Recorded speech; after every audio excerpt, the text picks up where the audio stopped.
नमस्कार, आदाब, सत श्री अकाल, राम राम। होपफुली आप सभी लोग बढ़िया होंगे, ज़बरदस्त, मस्त और तैयारी चल रही है आपकी।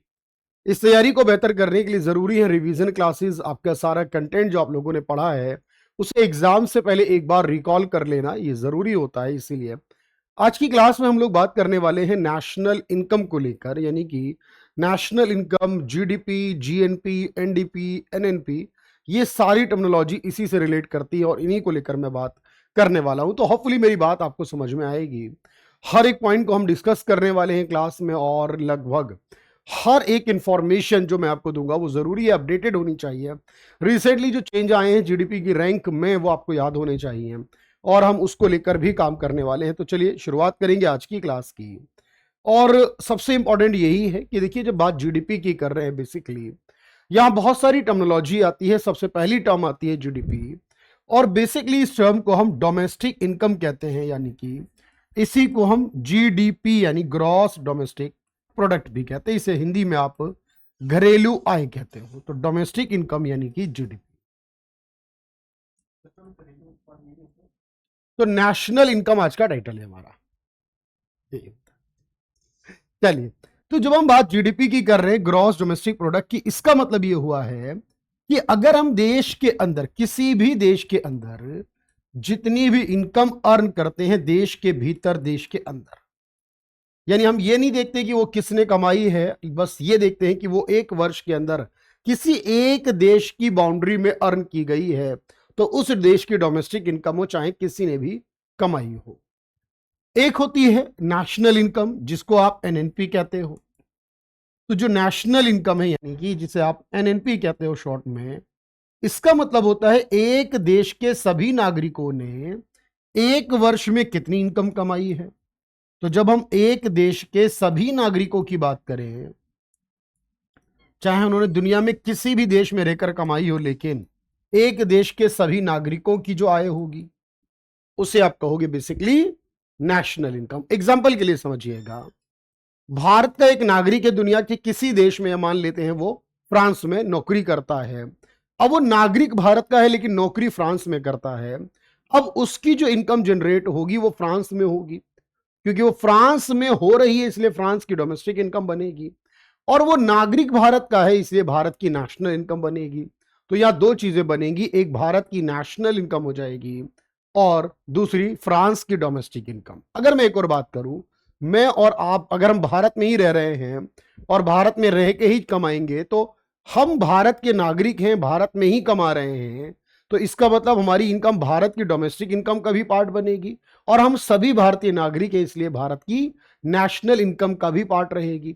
तो कुछ इनकम जो दोनों का पार्ट होती है, कुछ इनकम जो किसी एक का पार्ट हो सकती है।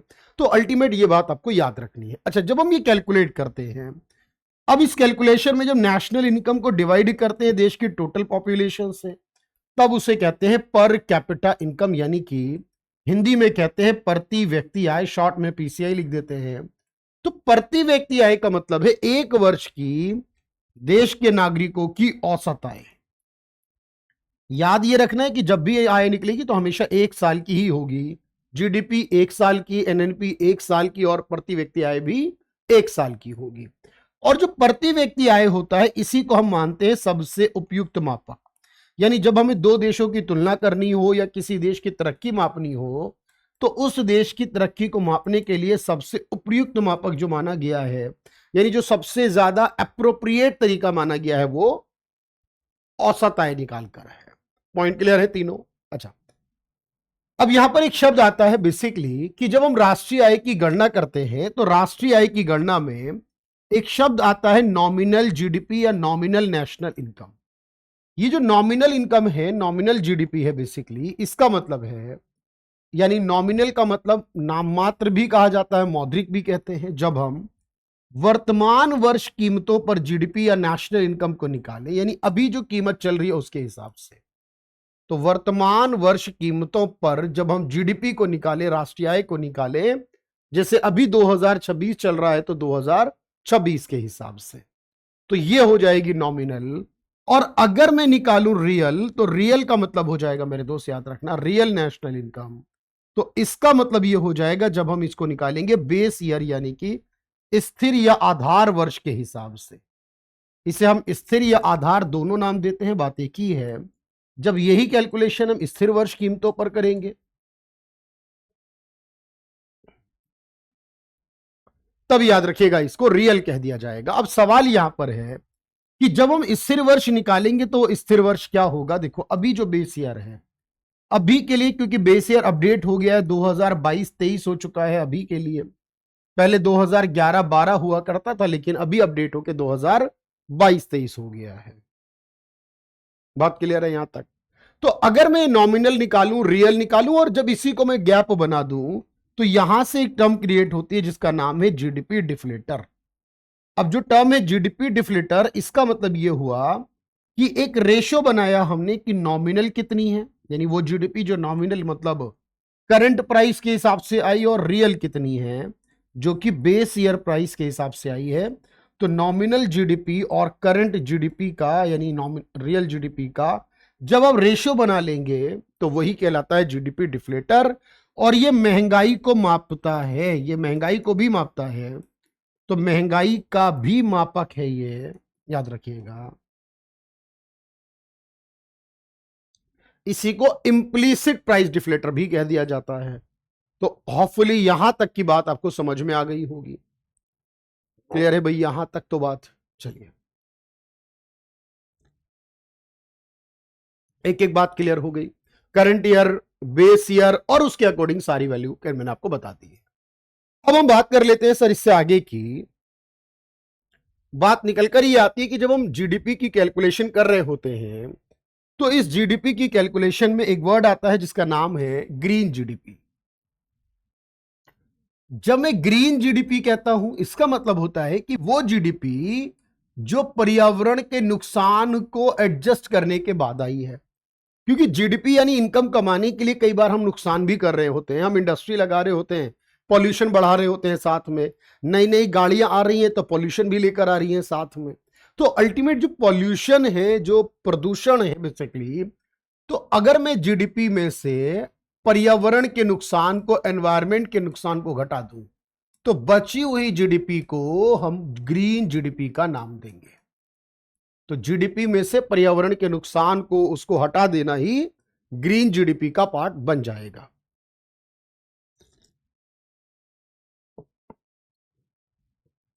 बात क्लियर हुई। चलिए इसी तरह से हमसे सवाल पूछेगा कि जब हम कैलकुलेशन कर रहे होते हैं इसकी, तब हम इसकी कैलकुलेशन जब करते हैं तो इस कैलकुलेशन करने के कुछ मेथड होते हैं। तो अगर ये पूछेगा कि क्या मेथड है नेशनल इनकम को कैलकुलेट करने के, जीडीपी को कैलकुलेट करने के, तो आप बताओगे। देखो रिवीजन का मतलब है कि आप लोग चाहे कमेंट करो या ना करो, वो अलग मैटर है कि हम कमेंट कर रहे हैं नहीं कर रहे हैं, लेकिन इंपॉर्टेंट बात है कि जब मैं कह रहा हूं कि मेथड, जब तक मैं लिख रहा हूं उससे पहले आपके दिमाग में वो तीनों क्लियर होने चाहिए। और अगर वहां डाउट आ रहा है तो फिर आप मेरी बात सुनेंगे, और डाउट नहीं आ रहा तो आप खुद क्लियर करेंगे। तो रिवीजन में आपकी इंपॉर्टेंस बहुत है, आपको इन्वॉल्व होना पड़ेगा लगातार।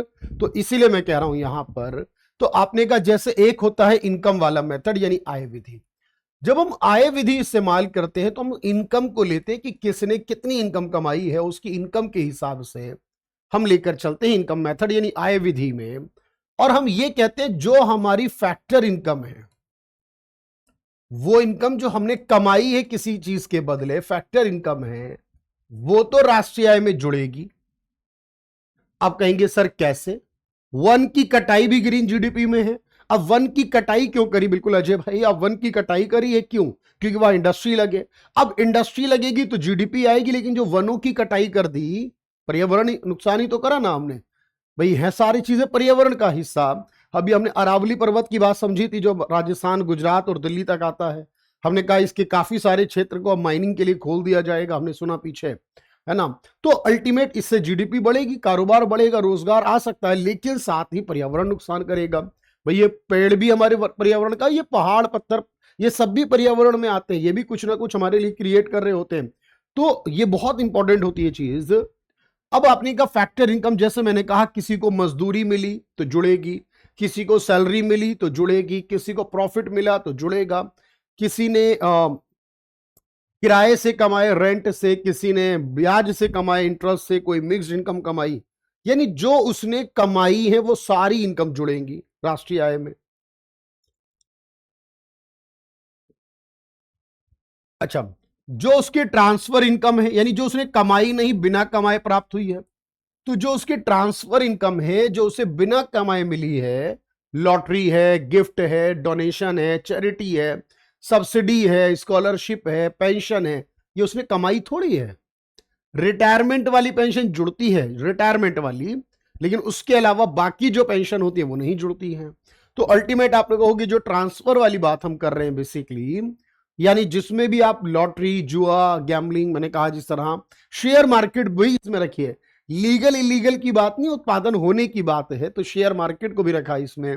ये वो इनकम है जो नहीं जुड़ेंगी। तो इसलिए जब हम इनकम मेथड देखते हैं तो हम ये बात देखते हैं कौन सी आय होंगी जो जुड़ेंगी और कौन सी आय होंगी जो नहीं जुड़ेंगी इस कैलकुलेशन में। दूसरा होता है कंजम्पशन या एक्सपेंडिचर। इसे एक्सपेंडिचर मेथड भी कहते हैं या कंजम्पशन मेथड भी कहते हैं, बात एक ही है। ठीक है, एक्सपेंडिचर यानी कंजम्पशन यानी व्यय, मतलब हमारा खर्चा। तो हमने जो पैसा खर्च किया है किसी भी काम में, इसका एक फॉर्मूला होता है y equal to C plus I plus G plus X minus M. यानी जो पैसा हमने खर्च किया वो प्लस आई मतलब investment plus government expenditure, x का मतलब एक्सपोर्ट और एम का मतलब इंपोर्ट। जब हम इसको प्लस माइनस कर लें, यानी इन चार वैल्यू को जोड़े और एक को माइनस कर ले, तो हमारे पास जो बनेगी नेशनल इनकम वो हुई कंजम्पशन मेथड के हिसाब से। और एक हमारे पास होता है प्रोडक्ट मेथड,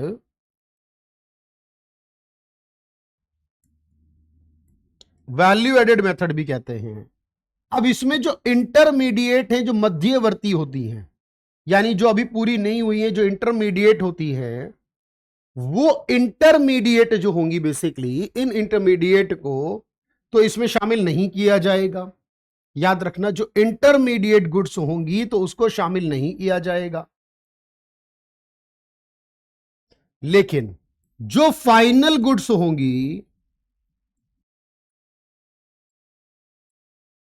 उनको किया जाएगा, यानी जो कंप्लीट हो चुकी है, जो फाइनल हो गई, उनको तो किया जाएगा, लेकिन जो इंटरमीडिएट है हमारी वो नहीं की जाएगी।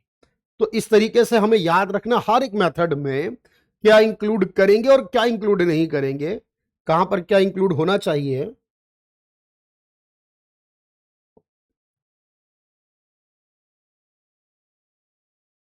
बताओ भाई।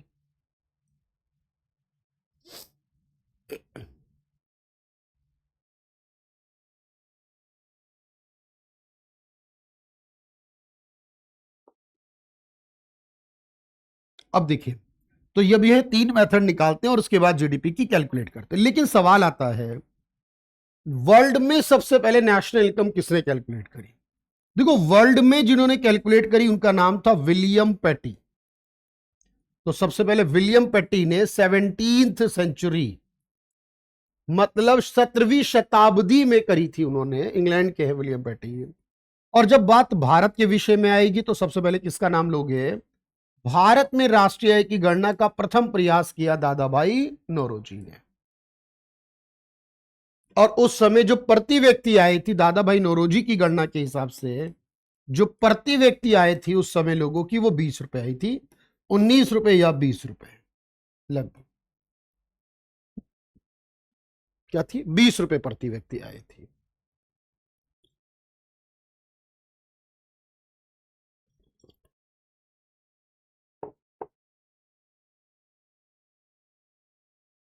बात क्लियर है यहां तक? चलो, अगर मैं बात करूं कि जब राष्ट्रीय आय को वैज्ञानिक तरीके से निकाला गया, सबसे पहले नहीं सिस्टमेटिक तरीके से। देखो, एक होता है वैज्ञानिक तरीका, जिसका मतलब विज्ञान नहीं है।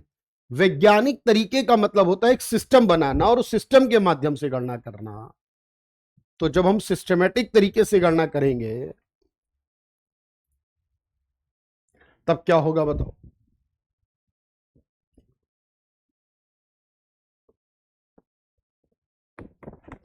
तब जो गणना थी सबसे पहले की थी वैज्ञानिक तरीके से, वी के आर वी राव ने 1931 में, यानी ये कौन है जिन्होंने वैज्ञानिक तरीके से, वैज्ञानिक पद्धति से, सिस्टमेटिक तरीके से सबसे पहले की थी।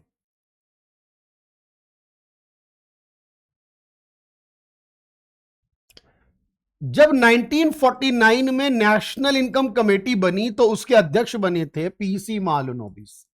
याद करो, इनका नाम हम कई बार सुनते हैं, कई बार पढ़ते हैं, और इनका नाम हम खास तौर पे पढ़ते हैं जिन्हें सेकंड 5 ईयर प्लान के लिए जाना जाता है। इन्हें प्लानिंग का आर्किटेक्ट कहा जाता है। इन्हीं के जन्म दिवस पर नेशनल स्टैटिस्टिक्स डे मनाया जाता है। तो जो नेशनल प्लानिंग कमेटी बनी, राष्ट्रीय उस सॉरी जो राष्ट्रीय आय कमेटी बनी, उसके अध्यक्ष बनाए गए थे पीसी महालनोबिस 1949 में। राष्ट्रीय आय की गणना हर साल जो करता है वो सीएसओ करता है, जिसका नाम बाद में बदल कर एनएसओ कर दिया। जो डेटा है एवरी ईयर, अभी जो गणना करता है राष्ट्रीय आय की, वो सीएसओ या एनएसओ करता है। सेंट्रल स्टैटिस्टिकल ऑफिस या नेशनल, बातें की हैं दोनों, अभी यही गणना करके देता है। अभी की गणना के हिसाब से जीडीपी जो है इंडिया की, अब वो घटती बढ़ती रहती है, इसलिए मैं एग्जैक्टली बता रहा हूं आपको। अभी जो हमने रिसेंटली देखा, और ये अपडेट हो जाएगा, यानी कि अगर आप 2-4-10 दिन बाद देखेंगे तो आपको डिफरेंट नजर आएगा। 4.15 या 4.2 कह लो, बात एक ही है, ट्रिलियन डॉलर है। और इस हिसाब से हम वर्ल्ड में नंबर 6 हो चुके हैं। वर्ल्ड में नंबर 6 हो चुके हैं, अब चेंज हो गया, तो वर्ल्ड में 6th रैंक हो गई इंडिया की। अभी हाल ही में जो जापान पीछे हो गया था और यूके यानी ब्रिटेन पीछे हो गया था, वो फिर वापस आ गया आगे, तो इंडिया थोड़ा पीछे चला गया। रुपये की वैल्यू गिर रही है लगातार, इसलिए। और इंडिया का लक्ष्य है कि हम 2028 तक, 27-28 यानी, हम इस जीडीपी को 5 ट्रिलियन डॉलर कर लेंगे, ये हमारा टारगेट है।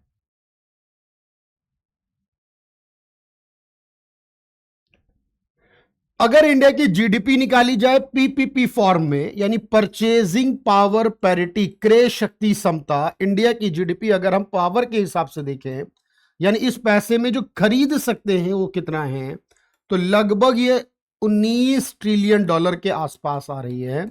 लगभग में 19 ट्रिलियन डॉलर है। और इस हिसाब से हमारी वर्ल्ड में परचेजिंग पावर के हिसाब से तीसरा नंबर आता है हमारा। अब मैंने आपको बताया परचेजिंग पावर कैसे निकालते हैं, कि उस पैसे में खरीदने की क्षमता कितनी है। मैंने कहा एग्जांपल, शहर में 10,000 और गांव में 10,000, यह दोनों बराबर हैं। एब्सोल्युटली तो बराबर दिख रहे हैं आपको कि सर 10,000 यहां, 10,000 वहां, लेकिन गांव में 10,000 में ज्यादा सामान आएगा। गांव के 10,000 की परचेजिंग पावर ज्यादा है शहर के 10,000 के मुकाबले। इसी तरह इंडिया में 10,000 और अमेरिका में 10,000 मान लेते हैं, तो इंडिया में 10,000 रुपए में आप क्या कुछ खरीद सकते हो, लेकिन शायद अमेरिका में कुछ नहीं खरीद पाओगे 10,000 रुपए में, या 10,000 डॉलर इंडिया में, 10,000 डॉलर अमेरिका में अगर रखें, तो हम कहेंगे क्योंकि इंडिया में अभी भी उन देशों के मुकाबले तो चीजें सस्ती अवेलेबल होती हैं। यानी सिंपली मैं कहूं तो सर आप कहोगे हमारे पास है तो 4 ट्रिलियन, पर ये इतना पैसा है इंडिया में कि वो अमेरिका में जितना 19 ट्रिलियन में आता है, उतना इंडिया में 4 ट्रिलियन में सामान आ जाएगा। इंडिया में वो सामान 4 ट्रिलियन में आ जाएगा, जो अमेरिका में लगभग 19 ट्रिलियन में आता है। इसके बराबर हुआ इसका मतलब। और अगर हम पर कैपिटा इनकम की बात करें, प्रति व्यक्ति आय की बात करें, तो हम एग्जैक्टली यहां नंबर नहीं हमारा, लेकिन हम दुनिया के 140 देशों के बाद हैं। लगभग 140 से भी ऊपर हमारा रैंक है। तो प्रति व्यक्ति आय में कोई रैंक एग्जैक्टली नहीं दिया है, लेकिन 140 देशों से भी ऊपर रैंक है हमारा। हर्ष भाई, मुझे एग्जैक्ट आइडिया नहीं है, ठीक है, दो बताओ। तो ये प्रति व्यक्ति आय में हम 140 देशों से भी ऊपर पहुंच जाते हैं। ऐसा क्यों? क्योंकि हमारे यहाँ पॉपुलेशन बहुत है, हमारे यहाँ इनकम बहुत है, लेकिन समस्या ये आ जाती है कई बार कि हमारे यहाँ पॉपुलेशन भी बहुत है। अब इसीलिए हमें बैलेंस करने की जरूरत है इस पॉपुलेशन के साथ। और आप कहेंगे कि जब बैलेंस करने की कोशिश करेंगे तब ये समस्याएं जनरेट होती हैं हमारे पास, ठीक है।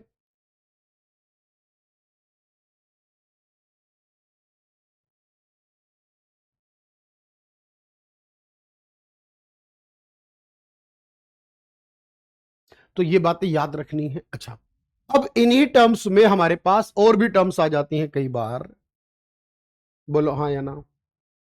अब जैसे आप लोग ये देखते हो कि सर इन सारी टर्म्स के अंदर कई बार हम ये देखते हैं, वैसे हमारी ग्रोथ रेट बहुत ज्यादा है, नो डाउट, उसमें कोई इश्यू नहीं होना चाहिए हमें। अब यहां पर हमारे पास टर्म आती है कई बार कि जैसे कि एक शब्द होता है जीडीपी, यानी ग्रॉस डोमेस्टिक प्रोडक्ट।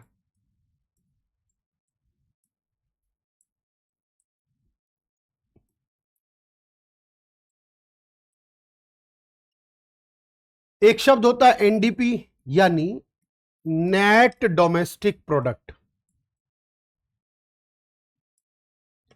एक शब्द होता है जीएनपी,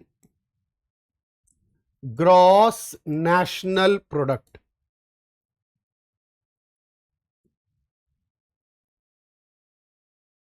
एक वर्ड होता है एनएनपी, नेट नेशनल प्रोडक्ट। बोलो, बिल्कुल काफी है भाई कुलदीप। और इसके बाद एक होता है एफसी, का मतलब है फैक्टर कॉस्ट।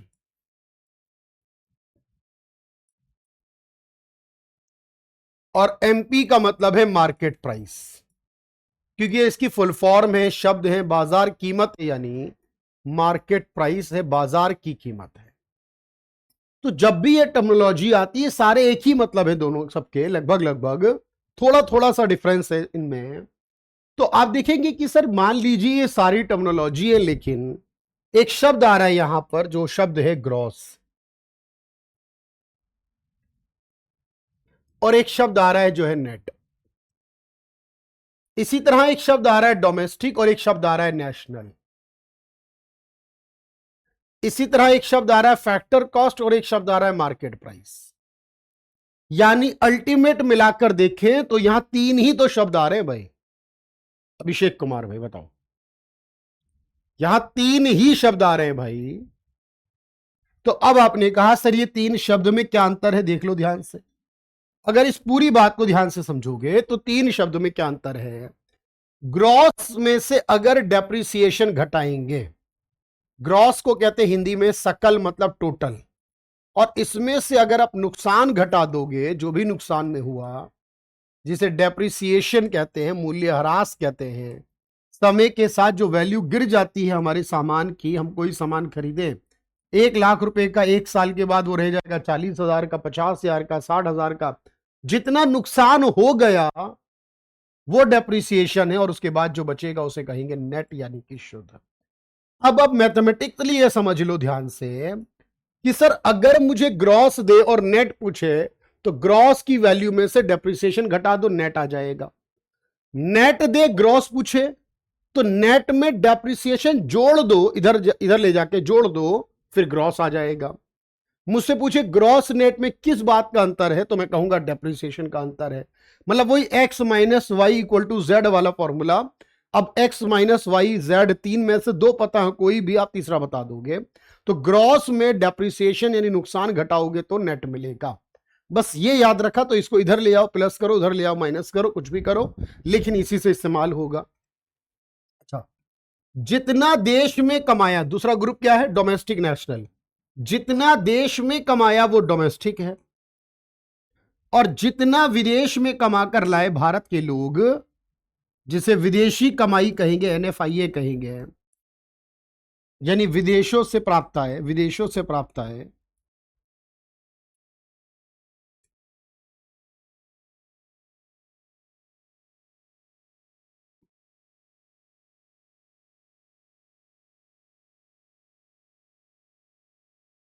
तो बनेगा नेशनल। अब याद रखना है, अगर मुझे डोमेस्टिक दिया और नेशनल पूछे, तो मुझे डोमेस्टिक के अंदर विदेशों से पैसा जो आया वो भी जोड़ना होगा। नेशनल दिया, डोमेस्टिक पूछे, तो नेशनल में ये वाला घटा देंगे तो वापस से डोमेस्टिक आ जाएगा। डोमेस्टिक और नेशनल का अंतर पूछ ले तो मुझे एनएफआईए बताना है कि विदेशी पैसे का अंतर है, बाकी दो लगभग सेम है दोनों में, जो विदेशी रह गया उसका अंतर बनेगा। और एक तीसरा ग्रुप बना फैक्टर कॉस्ट, मतलब किसी चीज को बनाने की लागत है, अब किसी चीज को बनाने की जो लागत आई है उसमें हमें जोड़ना है नेट इनडायरेक्ट टैक्स यानी अप्रत्यक्ष कर। जब हम शुद्ध अप्रत्यक्ष कर जोड़ देंगे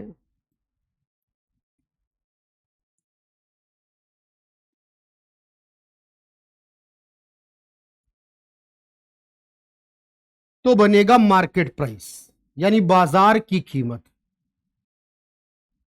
अब आपको पता है बाजार में जो कीमत होती है वो टैक्स जोड़ने के बाद की होती है सर। तो किसी चीज को बनाने की जो लागत आई है यानी कारक आए हैं, जो जो कारक लागत है बनाने का खर्चा है, टैक्स जोड़ने के बाद जो बनेगी वो मार्केट प्राइस यानी बाजार कीमत बनेगी।